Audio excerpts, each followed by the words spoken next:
Bonsoir et merci d'être avec nous. Je voudrais, pour commencer cette émission, vous citer une phrase de l'écrivain Jean Grenier qui, je pense, illustre bien les chemins de Faut pas rêver de cet été. Être curieux des êtres que l'on ne connaît pas, c'est ce à quoi incline le voyageur. À Trinidad se trouvent des orchestres inouïs. Non seulement parce que les instruments sont de vieux bidons d'essence recyclés, mais surtout parce que des gamins peuvent jouer du Tchaïkovski à la perfection. Autre paysage, autre personnage, plus proche de nous, en petite Camargue, au milieu d'immenses marais de roseaux jaunes et secs en plein hiver. Les derniers et rares exploitants profitent là d'un univers hors du temps.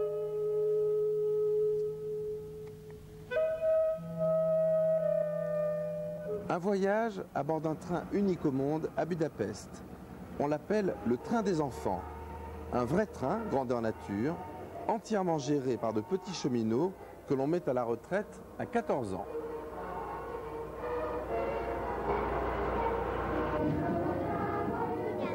La première rencontre de ce soir est donc d'ordre musical. Voltaire, qui détestait la musique, disait qu'elle était le plus cher de tous les bruits. Eh bien, si d'autres pensent la même chose que lui, il y a de quoi changer d'avis, après ce que vous allez voir. Nous partons dans des quartiers pauvres de l'île de Trinidad. Là-bas, notre équipe, Catherine Monfajon et Vincent Régnier, a réalisé ce reportage étonnant sur de jeunes musiciens passionnés qui ignorent le solfège et qui jouent pourtant de la musique classique sur des instruments accordés au marteau. À Trinidad, les vieux bidons de pétrole ont droit à une seconde vie.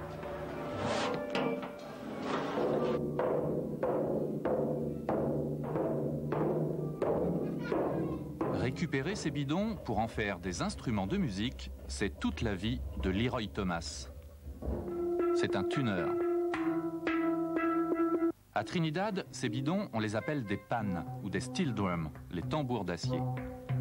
Ce sont les seuls instruments au monde que l'on doit accorder à coups de marteau afin de trouver la note juste.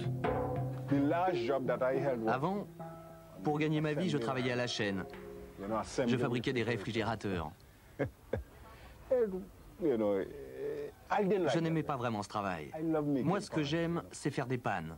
Alors, à un moment donné, j'ai dû faire un choix difficile, où je travaillais à la chaîne toute ma vie, où j'accordais des pannes. J'ai donc décidé de me consacrer aux pannes.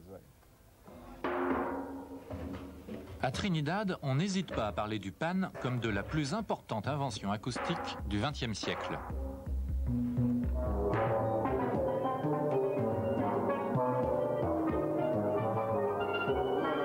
Leroy a monté son propre orchestre, Moods, des mordus du pan qui répètent tous les soirs de la semaine de 7h à minuit.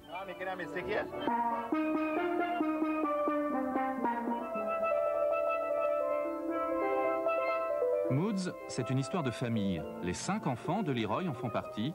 La plupart des musiciens sont ses cousins, neveux ou nièces.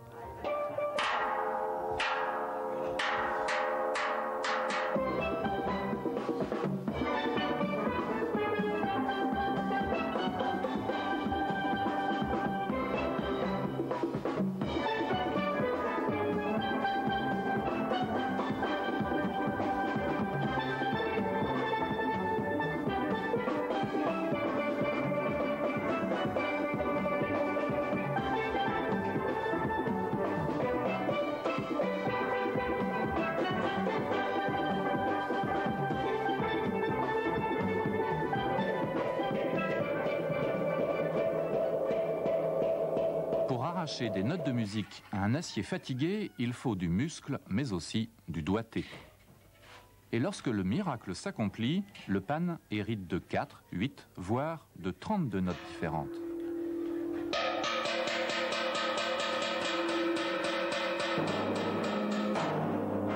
En coupant le bidon, on lui donne sa tonalité, celle d'un violon jusqu'à celle d'une contrebasse.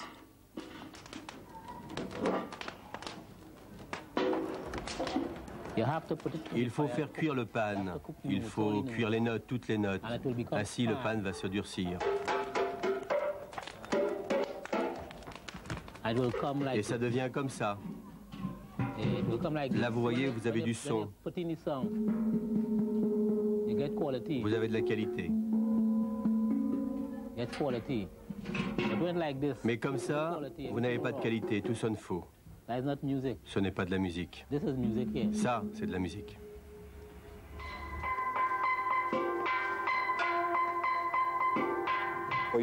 Tu peux prendre 5000 personnes et essayer de leur apprendre à accorder un pan. Si tu en trouves un seul qui arrive, tu as de la chance. C'est vraiment un don. Vous savez, un gars qui fabrique un violon, il a une passion pour faire ce violon et pour écouter les gens qui en jouent. C'est la même chose pour nous avec le pan. Moi, ma récompense, c'est d'accorder un pan et d'entendre quelqu'un en jouer. Ça me rend heureux. Vraiment. Écoutez cet instrument, c'est formidable. Prendre cet acier qui n'a aucun son et créer ce son, ça, c'est vraiment fantastique.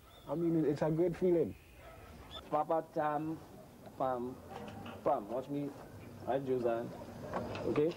The long beats. Let's go again. Top. 2, 3, softly, huh? 4 PP. Together. Together. 3, 4. Moods, comme tous les grands orchestres de steel bands, fait appel à un chef d'orchestre quand il s'agit de jouer autre chose que du calypso. Parce qu'aucun musicien ne sait lire une partition de musique.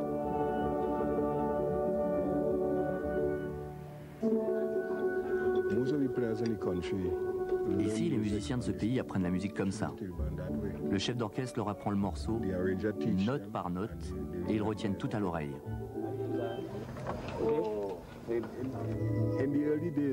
Dans les premiers orchestres, les gens jouaient surtout de la calypso. Mais ensuite, pour prouver au monde qu'avec cet instrument on peut jouer de tout, on a commencé à jouer du classique.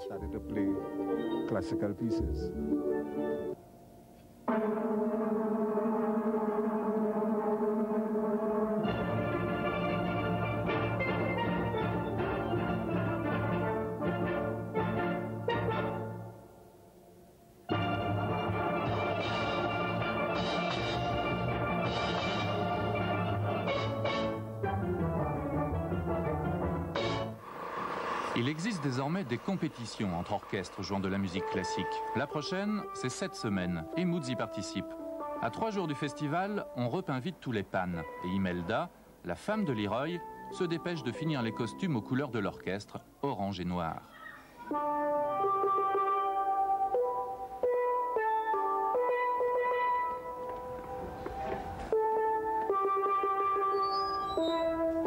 Leroy, qui finance tout seul son groupe, cherche en vain des sponsors. Le pan a beau être la fierté nationale du pays, il n'est pas facile d'en vivre. Dès que la nuit tombe sur Port of Spain, on trouve des orchestres en train de répéter à chaque coin de rue, voire d'autoroute.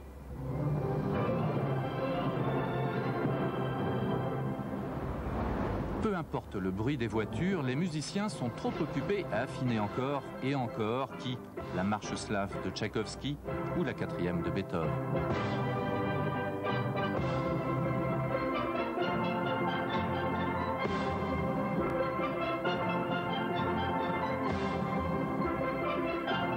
Et tant pis pour la tranquillité des voisins, lesquels sont plutôt tolérants.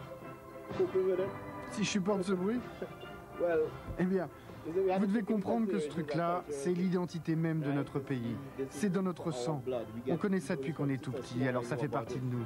Et finalement, vous vous apercevez que quand il joue pas, ça vous manque. Vous comprenez ?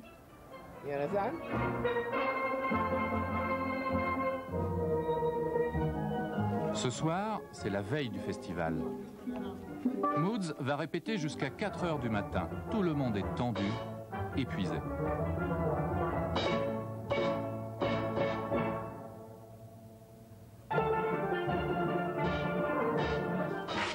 Allez, remuez-vous, Leroy doit encore accorder tous les pannes.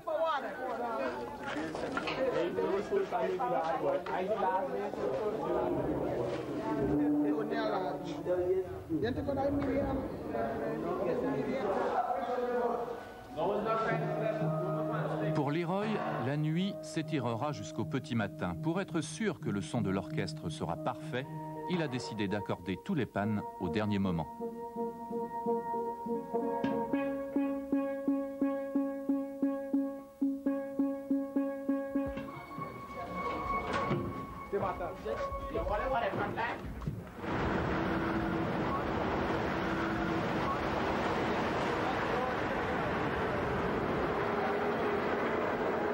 Le festival Pan is Beautiful oppose près d'une vingtaine de groupes. Aujourd'hui, ce ne sont que les préliminaires, mais pour Moods, la tension est la même qu'un soir de finale.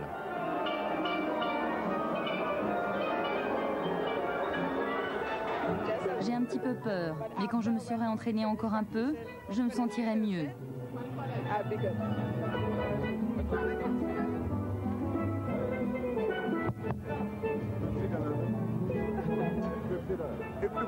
Si nous gagnons ce soir, c'est parce que nous le méritons. Nous avons passé tant de nuits à répéter, à travailler dur. Et pas seulement pour cette compétition. Nous, on répète toute l'année.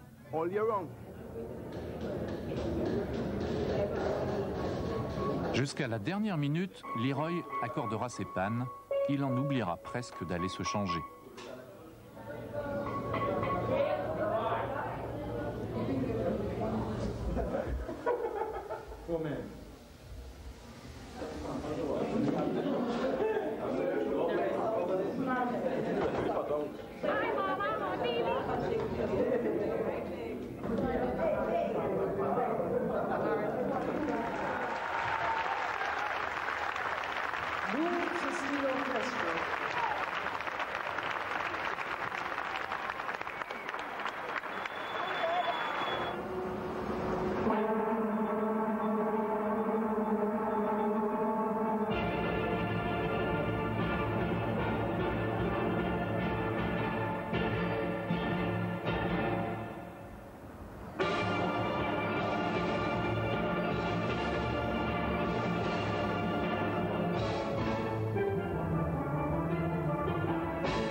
Mon rêve, c'est de voir un jour l'orchestre partir en tournée à travers le monde.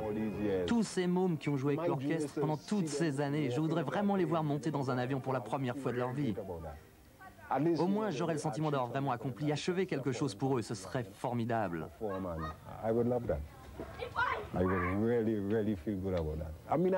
ne dis pas ça pour moi. Moi, j'ai déjà beaucoup voyagé, mais je dis ça pour tous ces gens qui ont répété pendant tant de nuits, tant d'années. Ce serait vraiment fantastique de les voir enfin jouer devant des étrangers. Ce public encore émerveillé par nos orchestres. Ça me rendrait vraiment heureux. Alors j'espère qu'un jour ce rêve deviendra réalité.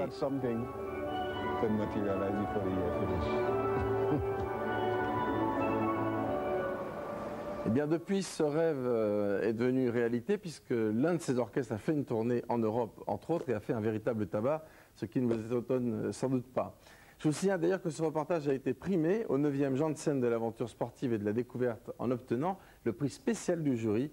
Bravo donc à Vincent Régnier et à Catherine Monfajon qui a réalisé ce reportage. Pour rester dans l'ambiance de Trinidad, vous pouvez lire ce roman de David McLaurin, L'évêque de San Fernando, qui est paru aux éditions de Noël. La vie de cet évêque se situe dans l'une des plus petites villes de l'île de Trinidad et retrace parfaitement la torpeur chaude des moites de petits ports où vont s'enflammer des passions. Nous savons par vos nombreux témoignages, par le courrier entre autres, que le dépaysement fait partie de ce que vous aimez tout particulièrement dans Faut pas rêver. Et nous nous sommes aperçus que nous n'avons pas toujours besoin de partir loin pour nous sentir ailleurs. C'est le cas de la région où l'une de nos équipes a fait une découverte pour le moins originale. Nina Belayeva et Laurent Devaux se sont écartés d'à peine quelques kilomètres de la route qui relie Nîmes à Montpellier. Ils sont arrivés dans la commune de Vauvert, en Petite Camargue, et là, sur un chemin désert, une rencontre.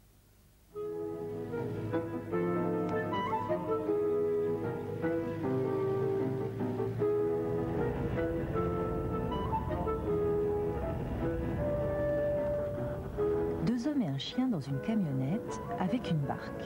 C'est Gaston et son fils. Où vont-ils? Dans les marais, bien sûr. Gaston n'aime que ça, les marais.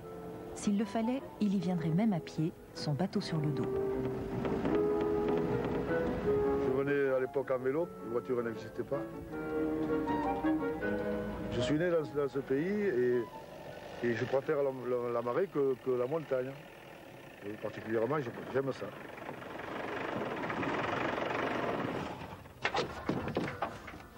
Le chien, il est toujours là. Hein. Go, ici. Hop. Avec ça, là.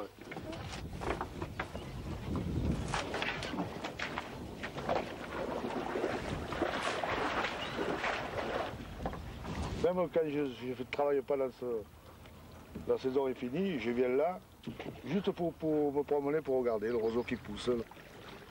Les gondoles à Venise.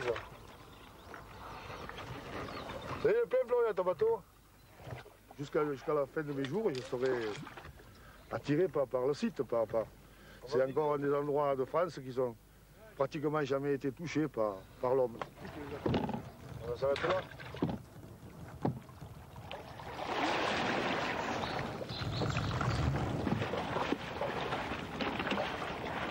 Gaston ne touche pas la Camargue. Il glisse dessus, cherchant, trouvant son chemin dans un dédale de roseaux.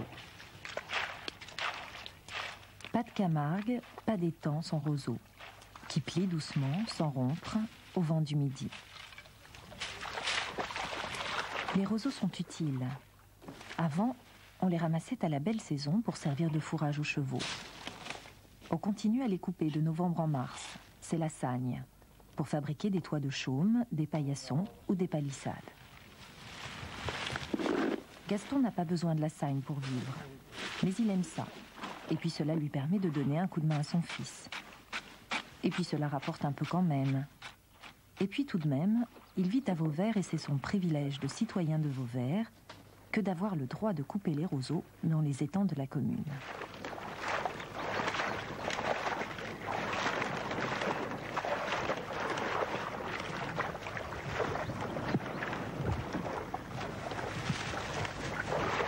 C'est pas derrière là-bas. Go. Allez, hop. Le travail est facile et répétitif. Couper, trier, assembler les gerbes. 60 cm de circonférence, ni plus ni moins. La main comme outil, l'œil comme instrument de mesure. On s'entend hurler.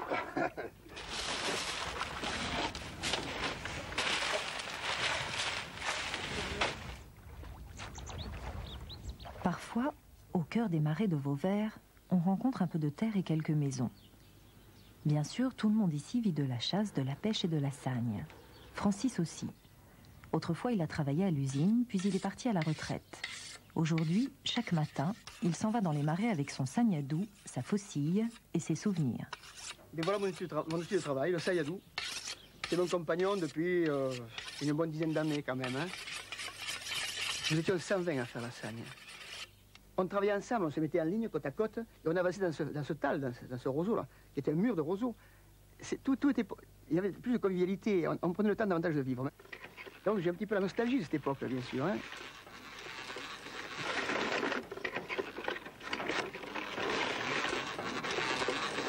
Ça fait une vingtaine d'années que je fais la sagne. Tout un chacun, nous avons un travail annexe. Mais le roseau est quand même le complément indispensable parce que nous n'avons pas des gros salaires dans notre région. Et ça permet comme ça m'a permis de faire ma maison en l'occurrence, bien sûr, oui, je l'avoue. Un bateau au cul d'une voiture de police, ça, c'est Lucien qui va faire sa ronde. L'embarcation n'est ni saisie ni confisquée, c'est simplement le moyen de transport du garde champêtre. La commune de Vauvert compte 10 000 habitants, mais aussi 1000 hectares de marais. Il faut donc surveiller et punir, entretenir et gérer. La sagne, bien sûr, mais aussi le niveau d'eau dans les étangs, la pêche et la chasse à la saison.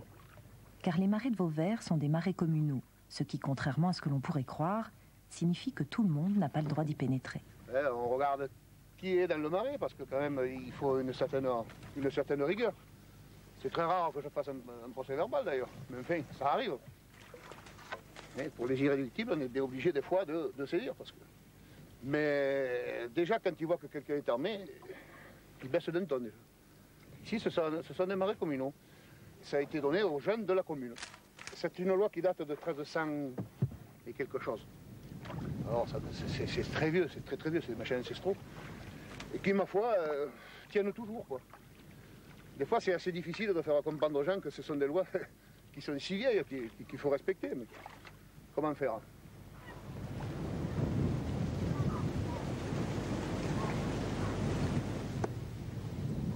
La loi qui règle la vie des marais communaux de Vauvert date précisément de 1301. C'est une sentence arbitrale qui fixe le droit des habitants de la commune face aux monastères, à leurs propriétaires des étangs. Les moines sont partis depuis longtemps, mais Vauvert est toujours là, et la sentence prononcée au nom des hommes, présents et à venir, est toujours valable, même si elle doit parfois être actualisée. Les Vauverdois, et eux seuls, ont donc le droit de pêcher, chasser et couper les roseaux à la main dans les marais communaux. À Vauvert, les pêcheurs et les chasseurs sont légion. Le nombre des seigneurs, par contre, diminue d'année en année.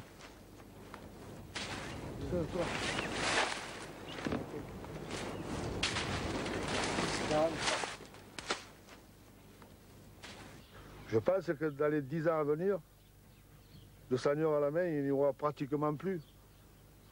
Ou quelques amateurs qui voudront. Mais ça ne sera pas un revenu professionnel. Pour celui qui voudra couper la saigne, manuellement, ça sera fini.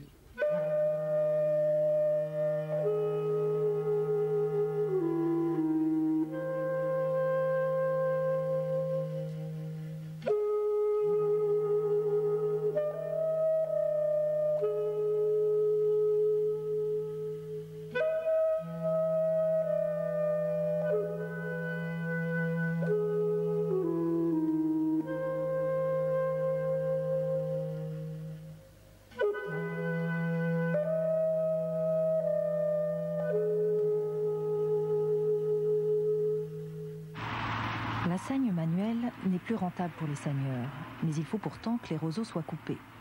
Les marais ont besoin d'être taillés et nettoyés. Il a donc fallu dépoussiérer la sentence de 1301. Désormais, les machines de coupe en service dans les marais privés qui entourent les étangs de Vauvert ont le droit d'entrer dans les marais communaux. Cela change tout. En 1 heure, la machine effectue le travail d'un homme en 1 journée, mais c'est encore le seigneur qui trie les roseaux et assemble les gerbes. C'est aussi le premier métier du garde champêtre de Vauvert. Alors, Eddie, qu'est-ce que tu racontes? Ça va, Franck? Ouais. Cette saigne, elle est belle, hein? Ouais. Il a l'habitude, hein? Le stade de l'apprentissage, il y a longtemps qu'il est dépassé, hein? Il y a quand même un... Combien de temps que tu le fais? Mais ça fait... presque 40 ans. Ouais, 40 ans. C'est pas difficile. Ben oui. Ah, tu te dis, il faut aimer. C'est difficile, c'est pas difficile. Ah, ça.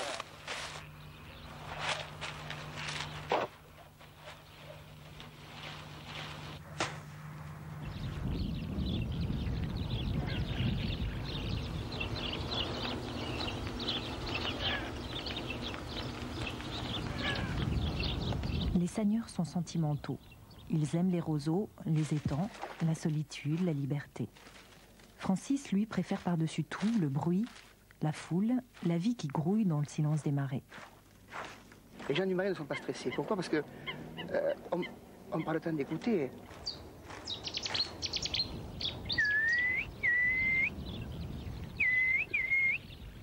Ça, c'est des charloutiles. C'est des charlots. Le marais est une beauté intérieure. Pour la bonne raison que lorsque vous passez à côté du marais, vous ne voyez rien. Vous pouvez faire des kilomètres sans voir âmes qui vivent, sans voir une bestiole, en ne voyant que des étendues de roseaux à perte de vue ou de rizières. Et ça n'a pas d'attrait. La Camargue, pour la découvrir, il faut marcher sur la pointe des pieds dans le silence. Et vous entendez toute la faune et la flore qui bouge et qui grouille. Il y a des millions d'individus. Des fois, nous arrivons sur un nid de fouques. Alors, il y a 3, 4, 5 œufs. Lorsque l'on s'arrête de travailler, et on fait comme si on ne les voyait pas, car le gibier crée l'indiscrétion. Il ne faut surtout pas les toucher, on va se l'abandonner de suite, et même pas faire semblant de les voir. Alors on se détourne humblement, comme par timidité.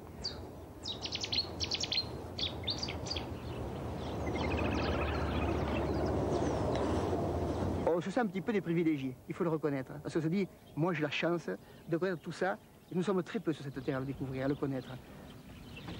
Le marais est le marais à l'éternité. Quand vous commencez à l'aimer, vous vous en détachez plus. Pourquoi?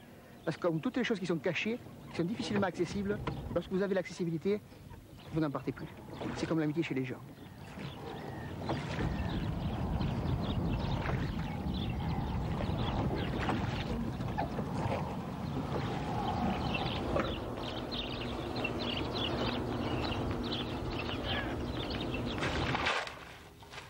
Gaston aime l'eau, sa barque qui plisse doucement la surface des étangs, les oiseaux qui parfois ne s'envolent même pas à son approche, et les roseaux à perte de vue qui le cernent de tous côtés.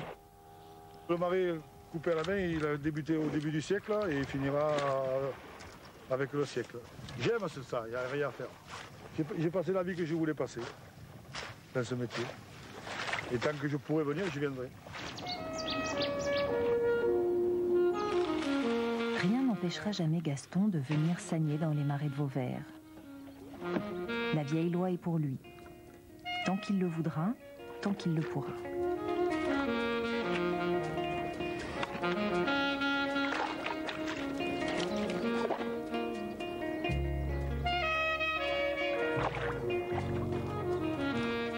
Oui, la Camargue est un univers profondément attachant qui ne se laisse pas si facilement découvrir. Il faut du temps et savoir gagner la confiance des Camarguais, les vrais. À défaut de vous y rendre, lisez donc cet été ce livre, Le Cheval Camargue, écrit par Marc Dulac, paru aux éditions Actes Sud. Le Cheval Camargue est un mythe vivant, celui des derniers chevaux sauvages, un ouvrage que l'on peut lire en une seule nuit si l'on ne tient pas les rênes comme à cheval d'ailleurs. Nous partons maintenant au cœur de l'ancien bloc de l'Est, dont il est devenu presque banal de dire que l'on y a déboulonné littéralement les emblèmes du pouvoir communiste, comme par exemple les statues de Marx, d'Engels et des autres. Le premier des pays à l'avoir fait est sans doute la Hongrie. À l'époque, c'était une première. Pourtant, comme l'ont constaté Frédéric Chignac et Denis Bassompierre, il reste encore là-bas ces brigades de jeunes que l'on appelait les pionniers, chez qui l'on voulait faire naître le plus tôt possible des consciences socialistes. Ici, c'était la rue Lénine. Depuis que le grand vent des réformes a soufflé sur la Hongrie, elle est redevenue la rue Elisabeth, comme avant 1948. Pas très loin de la rue Lénine, il y avait les statues de Marx, Engels et d'autres. Elles ont toutes disparu.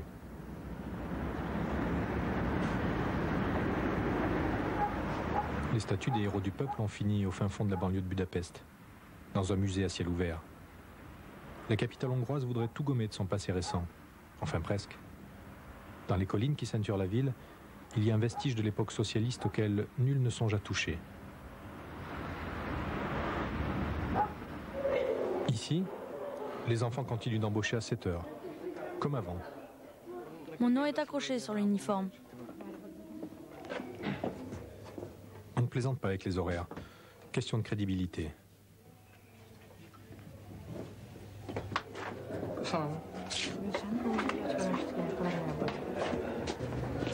Et chaque matin, depuis une cinquantaine d'années, le rituel est invariablement le même.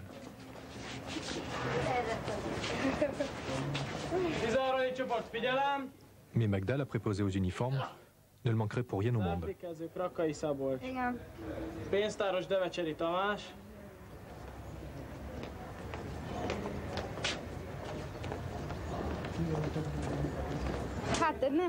Ce n'est pas vraiment l'uniforme que j'apprécie chez eux, mais plutôt leur maturité et la manière dont ils assument leurs responsabilités pendant toute une journée. Parce que c'est fatigant ce qu'ils font. En fait, c'est leur âme que je trouve belle, pas les uniformes. D'ailleurs, je n'aime pas les uniformes.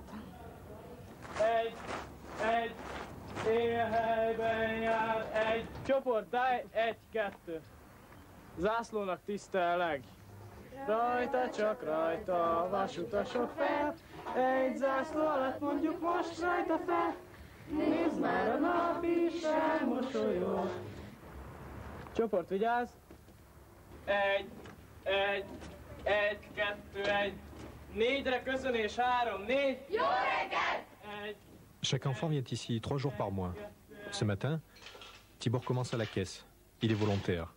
Tous les enfants qui viennent là sont volontaires. Ça n'a pas toujours été le cas, mais Tibor n'est pas vraiment au courant. Nem igazán. Je ne connais pas trop bien l'histoire des pionniers. J'ai dans un cahier le règlement où il y a les 12 devoirs du pionnier. Mais l'histoire du mouvement, je la connais pas bien.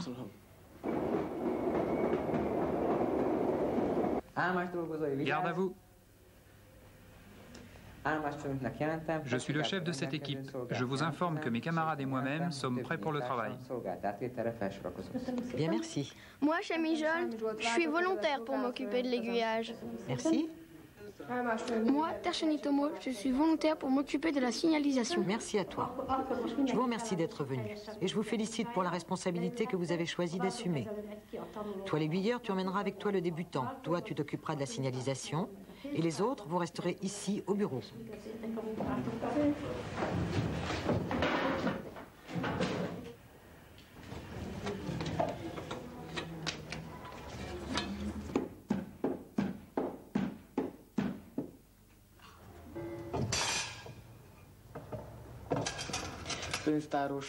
J'aime bien tenir la caisse. On touche plein d'argent, surtout dans les 2 grandes gares de la ligne. Il y a plein d'argent qui arrive.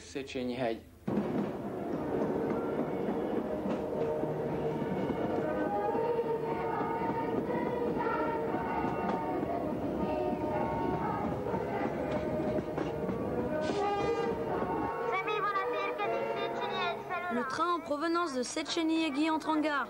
Quai numéro 1. Faites attention aux abords de la voie.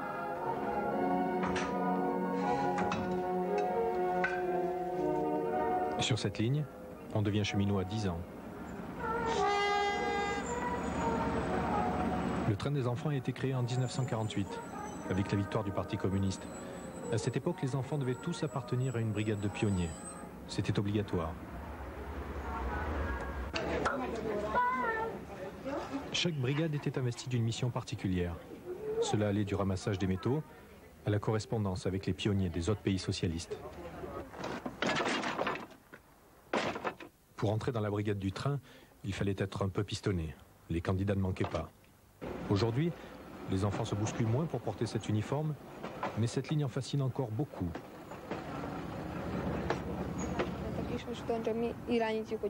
Quand on change les aiguillages, c'est pour de vrai. C'est pas de la rigolade comme avec un train miniature. Les adultes font seulement chef de gare et conducteur. Nous, on charge de tout le reste.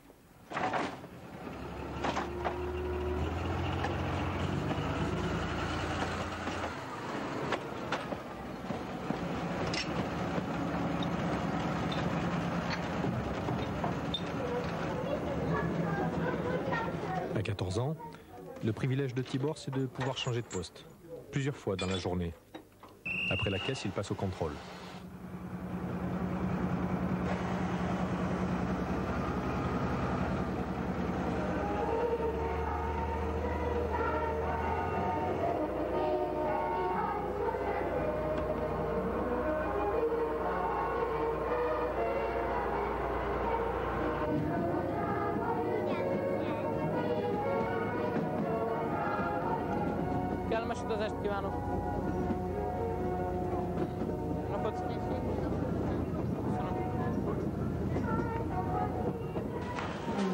À chaque arrêt d'un train, les enfants notent tout.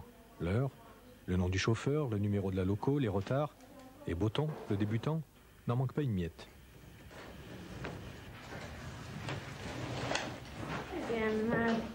En prenant exemple sur la ligne précédente, je crois que je serai capable de continuer tout seul maintenant.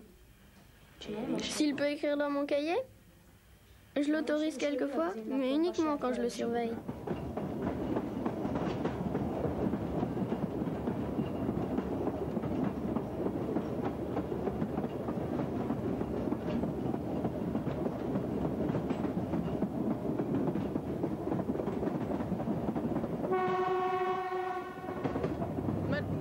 Ce que j'aime bien dans le contrôle, c'est qu'on a affaire à des gens très différents.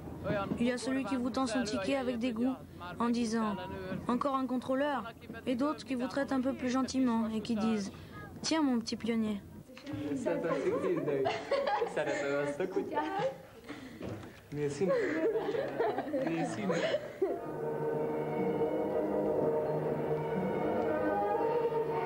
Cette ligne fait une quinzaine de kilomètres de long. Elle relie 2 collines de Budapest, à travers la forêt. Le voyage est lent, pas très passionnant, mais personne n'envisage que ce train puisse disparaître du décor de la capitale. Soit parce qu'il rappelle des souvenirs d'enfance, soit parce qu'il rappelle une autre époque. Si c'est important pour le pays, j'en sais rien. Mais en revanche, pour le peuple, pour nous, c'est sûr que ce train a de l'importance. C'est incontestablement un symbole. Ce sont des ouvriers volontaires qui ont construit cette ligne, en 3 mois. Moi-même, j'étais un ouvrier volontaire. Et je l'ai fait pour nos enfants, pour nos petits-enfants et pour les générations futures.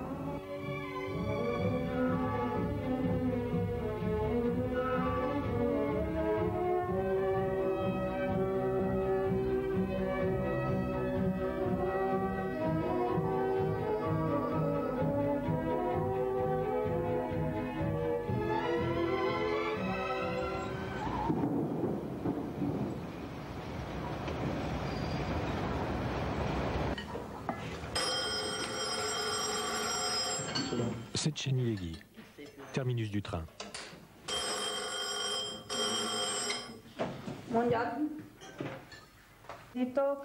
J'autorise le train à entrer en gare de Széchenyi-Légui.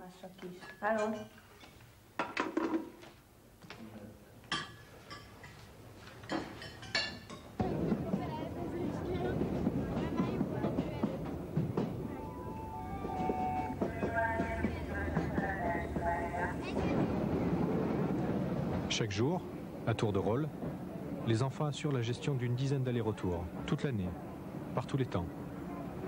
Quand ils s'engagent à servir ce train, c'est pour 4 ans.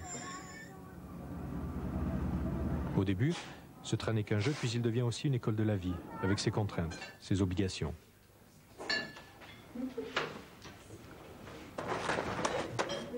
Aujourd'hui, c'est jour de fête.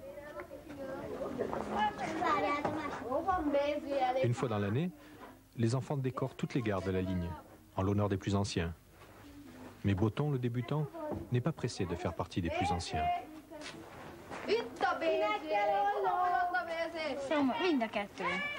C'est un jour à la fois gai et triste. C'est très bien parce qu'on décore la guerre. Mais c'est triste parce que Tibor et plein d'autres vont partir d'ici, définitivement.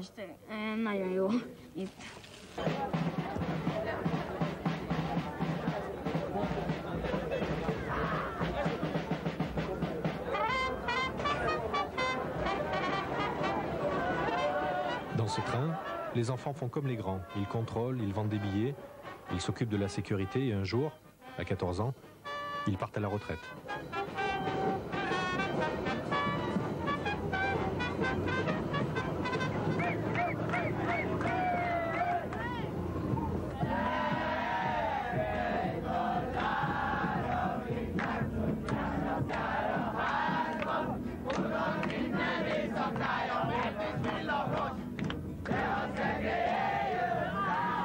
Ce jour-là, ils rendent une dernière visite au bâtiment, aux machines qu'ils ont actionnées pendant 4 ans.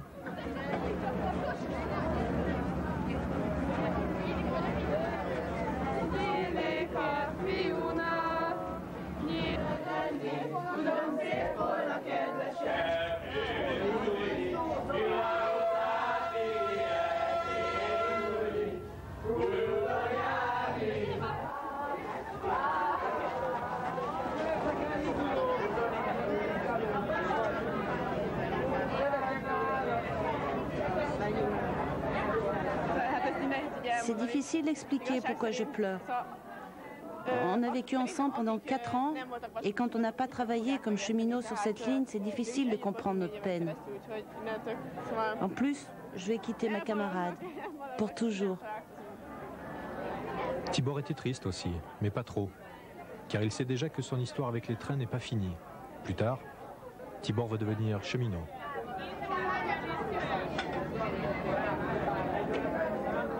Je suis persuadé que nos cheminots qui ont choisi leur métier par passion et qui le vivent ou qui l'ont vécu, comprennent et regardent ce reportage avec tendresse, parce qu'après tout, il s'agit de la même histoire. D'ailleurs, pour finir notre émission en prolongeant l'ambiance de ce reportage, je vous conseille la lecture d'un roman qui est presque une chronique historique, Les Doukai de Lajos Dzilai, paru aux éditions de Noël, qui raconte une saga familiale hongroise de 1919 à 1940. Voilà, notre émission est presque terminée. Je vous invite à revenir la semaine prochaine avec le programme que je vous présente en images, bien sûr, en images concentrées.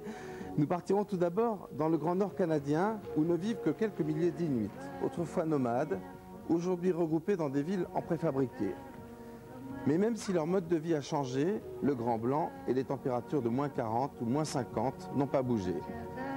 On dit que leur culture disparaît et pourtant, vous assisterez à des scènes incroyables, comme ces chants de gorge en duo, qui sont comme des jeux que les grands-mères enseignent encore à leurs petites filles.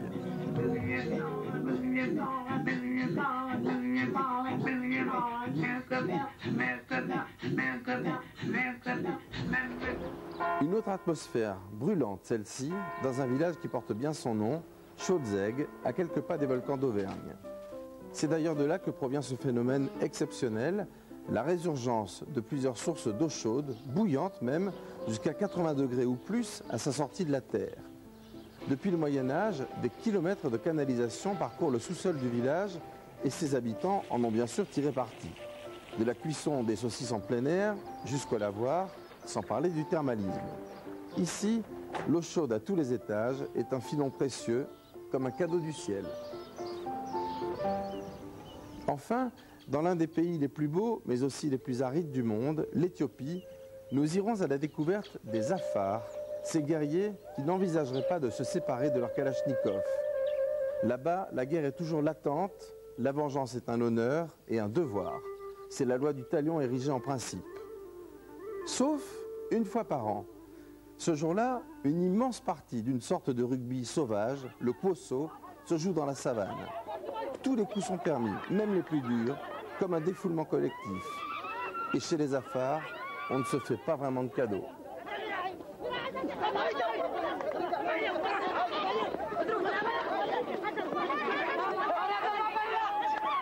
Et croyez-moi, ce reportage vaut le détour. Alors, rendez-vous la semaine prochaine, tout de suite après Thalassa comme d'habitude. Et d'ici là, excellente fin de soirée, excellent week-end et bonne fin de semaine. Au revoir à toutes et à tous.